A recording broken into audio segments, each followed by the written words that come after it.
Niki penting kalau aturaken sebab Al-Qur'an niku turun niku 23 tahun. 13 tahun wonten Mekah. 11 tahun wonten teng Madinah. Dalam masa-masa teng Mekah niki kelihatan sekali Shadaqallahul Azim ketika Rasulullah disifati Allah tenggene surat Al-Bayyinah. Gini Allah nyebut wong-wong kafir, cek niku ahli kitab, cek wong kafir Yahudi, Nasrani, nopo tiyang kafir Mekah. Niku dawuh pangeran, lam yakunil ladzina kafaru min ahlil kitab wal musyrikin namun fakina hatta ta'tiyahumul bayyinah. Bayyinah niku sinten rasulun minallah yatslu suhufam mutahharah. Niki cupi diperhatosaken sangat. Sebuah apa nggih kawasan atau kawasan apa saja itu mesti ada dua, ada kawasan fisik misalnya geografis Mekah, ada kawasan kultural yaitu cara berpikir orang kafir Mekah itu sederhana. Jadi kalau urusan itu banyak, itu Tuhannya harus banyak. Wong urusannya banyak kok Tuhannya sedikit, itu tidak cukup. Sehingga cara berpikir mereka ketika Rasulullah mengajak ke Tuhan satu, kata mereka, aja'alal alihata ilaha wahida inna hadza la syai'un ujab. Masa urusan banyak Tuhannya satu itu aneh. Jadi menurut mereka Tuhan satu itu yang aneh. Bukan Tuhan banyak yang aneh, tapi Tuhan satu itu yang aneh. Dan mereka yakin seyakin-yakinnya itu cara berpikir yang benar. Sampai mereka mengatakan tadi aja'alal alihata, aja'ala noto gawe sapa Muhammad al alihata ing pira-pira pangeran, digawe ilahan ing pangeran wahidan sing mung sitok. Inna hadza satamne iki, maksudnya ja'alul alihati ilaha wahida iku la syai'un ujab, sesuatu sing aneh. Nabi dengar itu, Nabi tahu dikomplain seperti itu, tapi Nabi dengan telaten kemudian bikin satu tamsil. Tamsil itu logika analogis ya, logika yang pakai perbandingan yang gampang. Itu tamsil. Dan itu yang dipakai Quran berkali-kali, disebut watil kal amsalu nadribuha linnas. Kemudian Nabi cerita di depan umum.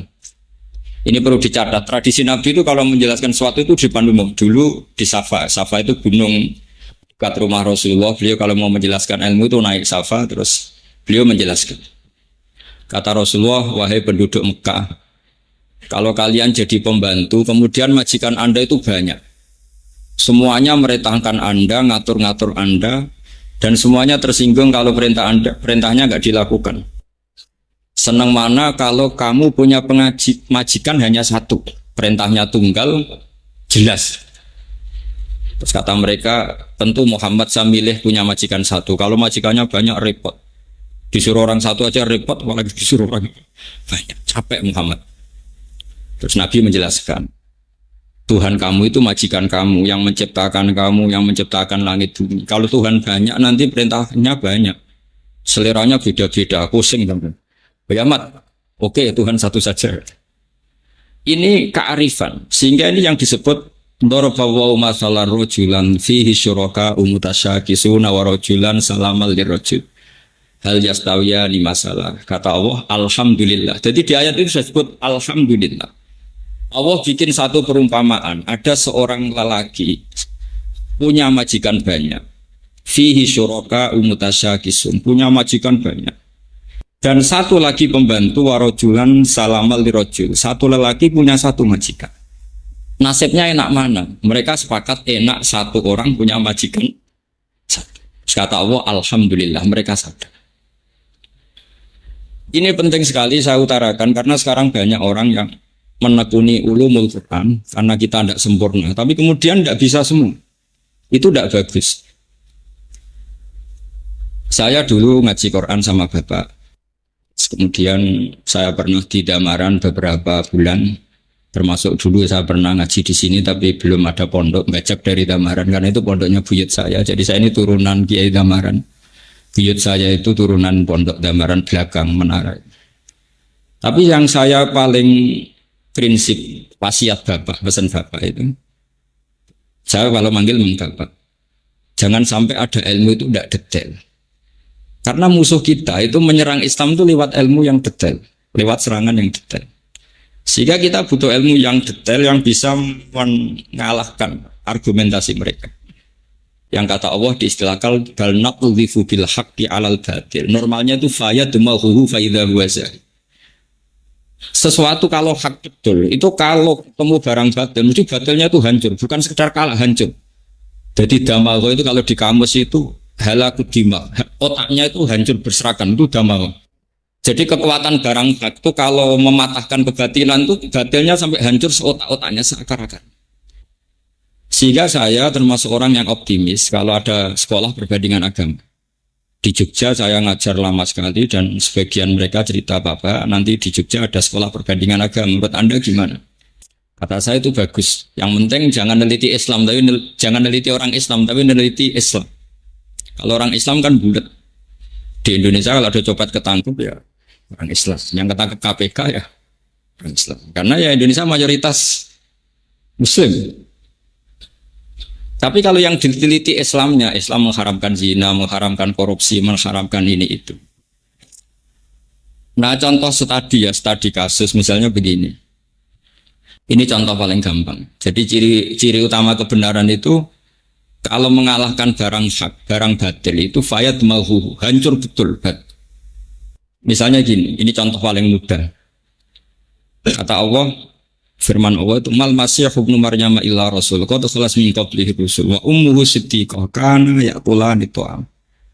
Isa dan Maryam itu doyan mangan. Gitu Tuhan itu sederhana sekali kalau nyifati Isa dan kenapa kamu Tuhan kan Isa dan Maryam itu doyan mangan gitu.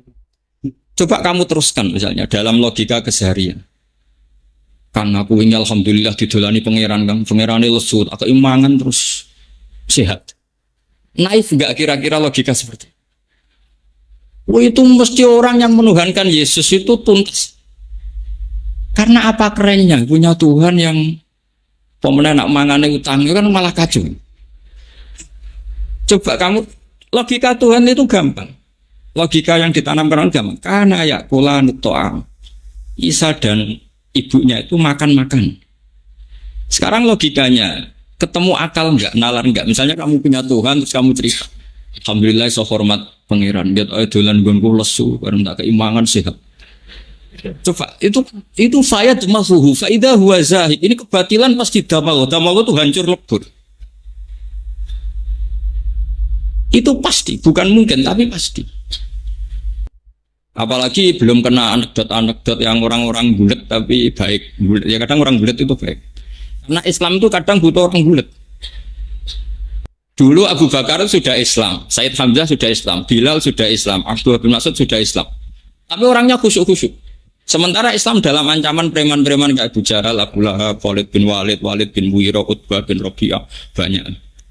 Ketika Rasulullah jalan-jalan tuh ngerti Umar itu petarung. Itu kalau dia di pasar ukat itu kalau gula itu menangan. Terus kalau menang dapat uang.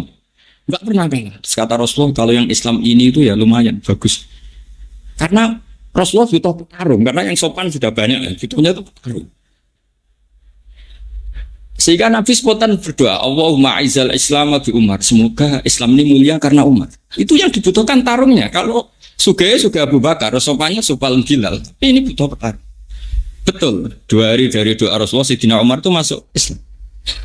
Itu semenjak itu juga Umar itu mensweeping orang-orang kafir. Ayo kalau ganggu Rasulullah Muhammad bunuh kamu. Itu gentinannya orang kafir delik. Sebab itu sama oleh gedeng preman. Karena ya ada hikmahnya. Ya tentu nakalnya harus kamu benci, yang maksiat ya harus kamu benci. Tapi beberapa daerah itu banyak yang nggak berani bikin gereja karena ada preman-preman yang nggak siap. Kiai kena jak rekonsiliasi, kena nyata-nyatanya kan. Ini Islam. Dulu ketika logika ketuhanan, kadang yang tahu itu ya orang fasik.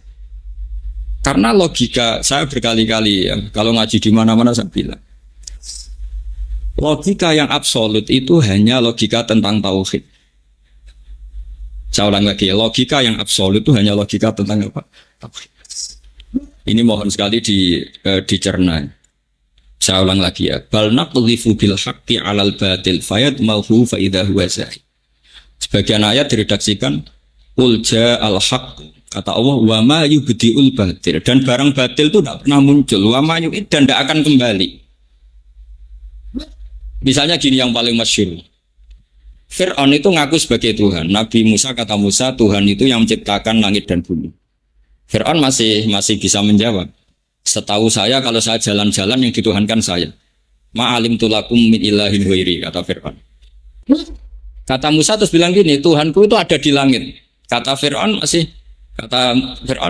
Haman ibnili sorhal ali abdul asbab. Masyhur ya, Haman ibnili sorhal ali abdul asbab. Haman, saya bikinkan piramida yang tinggi. Saya mau melihat Tuhannya Musa. Apa betul dia punya Tuhan? Sehingga ini panjang. Kalau kesimpulan Tuhan itu siapa itu panjang. Kalau akan bikin piramida kemudian dilihat di langit. Akhirnya Musa itu ganti argumentasi. Enggak gitu. Gini aja. Yang namanya Tuhan itu yang Tuhan di kamu dan nenek moyang kamu. Itu spontan di majelis itu yang iman banyak sekali. Meskipun yaktumu imana, sebagian mereka menyembunyikan imannya. Karena mereka sadar kalau Fir'aun Tuhan, lalu yang nuhani nenek moyang dia siapa? Kan Tuhannya datang terlambat. Makanya ternyata mensifati Rabbis samawati wal ardi, mensifati Tuhan itu Tuhannya langit dan bumi itu tidak meruntuhkan Fir'aun. Padahal lebih keren, Tuhannya langit dan bumi itu kan kayaknya keren, langit bumi. Tapi itu belum meruntuhkan cara berpikir Fir'aun. Tapi ketika diingatkan, Rabbukum wa Rabbu abaikumul awalin, Tuhanmu dan yang menuhani leluhurmu. Hadirin mikir, kalau Fir'aun Tuhan, dia punya kakek, punya nenek, lalu neneknya Tuhannya siapa? Ini kan Tuhannya baru datang, terlambat. Berarti babanya tanpa Tuhan. Pengiran kok kedisian itu terus gitu. Lah ini namanya bal naqdhifu bil haqqi 'alal batil, pasti fayadmahu, pasti hancur. Nah ini yang saya mohon santri-santri Al-Ghuraba serius menekuni ini. Jadi nanti ada yang menseriuskan ini, saya juga kadang-kadang disewani santri-santri sini banyak yang kuliah. Mungkin dalam banyak hal kuliah itu tidak mewakili ilmu tasawuf, tapi mewakili ilmu logika. Jadi saya mohon yang ahli pikir ya nekuni dipikir, yang ahli akhlak nekuni di akhlak, yang ahli apa nekuni di apa. Karena kita tidak pernah sempurna. Tapi saya jamin kamu cari logika yang hak. Saya ulang lagi ya, cari logika yang hak. Saya bersaksi betul Pak Mustamir ini sering derekno politiknya Mbah Mun. Dan saya muridnya Mbah Mun lama sekali. Saya disarang, saya ngajar saja 9 tahun teman pondok. Misalnya begini, ini contoh gampang. Logika politik misalnya, ini contoh gampang. Apa pentingnya logika yang absolut, yang hak? Dulu Islam masuk di Selat Malaka itu Singapura, Malaysia, Indonesia, Thailand itu bareng. Di Patani, di Thailand, saya pernah ke Thailand, itu Islamnya milih Sufi, Yusnukoros, PPN. Mereka Sufi. Tahu-tahu negara ini dikelola non-Muslim. Akhirnya orang Islam jadi objek, jadi subordinat, jadi objek. Mereka bikin undang-undang yang merugikan Islam dan menganggap Islam itu problem. Karena mereka penguasa ya enak saja. Islam itu subversif, Islam itu ilegal. Dikuyo-kuyo, disiksa macam-macam. Beda dengan dulu istilahnya Wali Songo. Ketika itu masih ada Majapahit, tapi Wali Songo sudah bikin Demak Bintoro. Supaya apa? Bikin negara. Kalau bikin negara kita ini punya syaukat, bukan diatur tapi mengatur. Setidaknya kita punya kecakapan mengatur. Betul. Demak Bintoro bikin negara sehingga mulai Wali Songo sampai sekarang ada tradisi ulama punya kecakapan ngatur negara. Dulu ada Pak Nasir, ada Kiai Haji Agus Salim. Era modern ada Gus Wahid, abahnya Gus Dur, ada Gus Dur. Sekarang di Rembang ketua DPR ya putrane Mbah Mun, Gus Kamil. Bupatinya teman saya Kaji Hafid. Sehingga sekarang itu kayak tempat-tempat prostitusi dikejar-kejar oleh Satpol PP, bandar narkoba dikejar-kejar polisi. Coba kalau kita abai sama negara, kemudian yang punya syaukah kekuasaan orang-orang dolim. Jangan-jangan orang soleh yang dikejar-kejar orang dolim. Nah ini namanya logika. Logika ini harus mantap sehingga kamu ijtihad itu an ilmin. Kalau kamu nekuni politik ya an ilmin. Begitu juga misalnya kamu nekuni ingin kaya raya, nggak apa-apa asal an ilmin, yaitu tadi Kebayang nggak misalnya santri hafid apal Quran, seburuhe Cina. Buruhe Cina terus kadang kon goreng daging babi, kan tersiksa. Saya tuh punya temen, cerita saya, Gus saya ini ikut Cina. Itu perempuan cerita saya.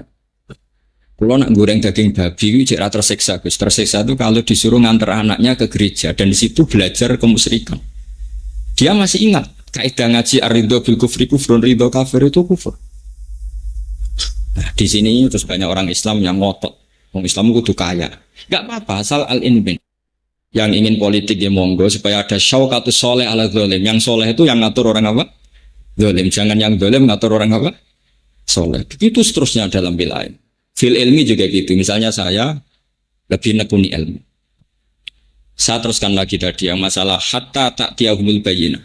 Ciri utama Rasul itu adalah orang yang bisa menjadikan orang kafir itu tercerabut dari akar kekafiran.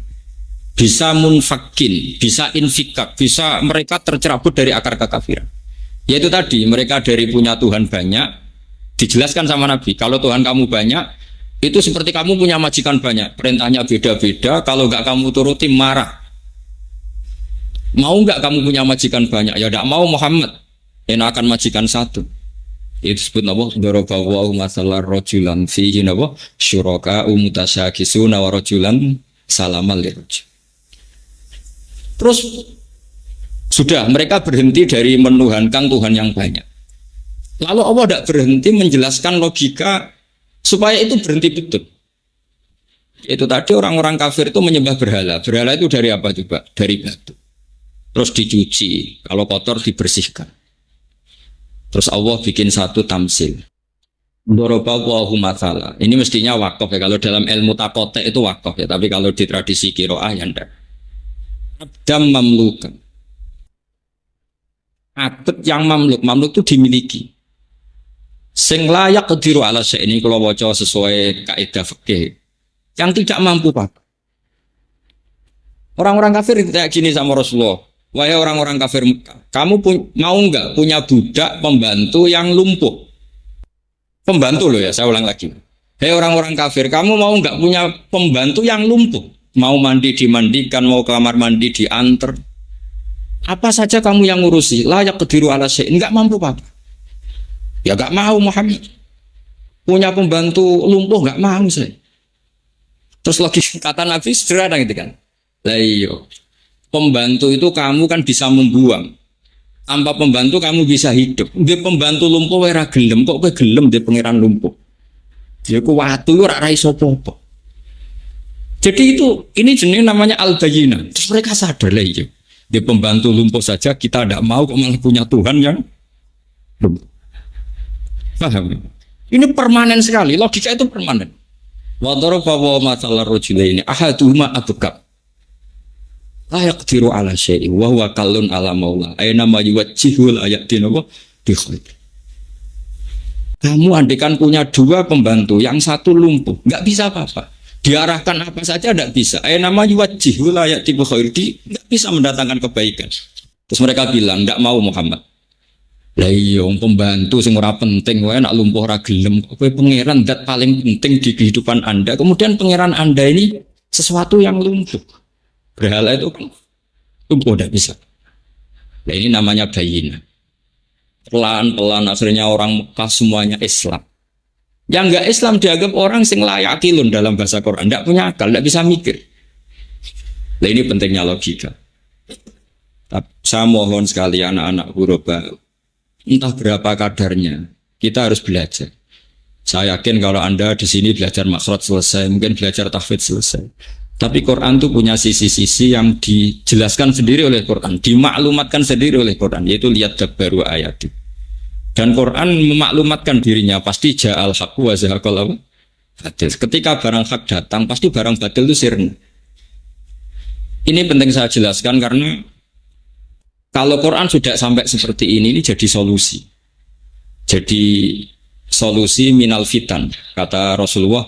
Ketika cerita fitan, terus kata Sidin Ali, wamal makhruju minha ya Rasulullah. Lalu untuk keluar dari fitnah itu apa?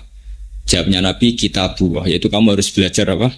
Kitabullah. Tentu belajar yang seperti saya utarakan. Setelah belajar makhraj, tasfid, kamu belajar tafsir yang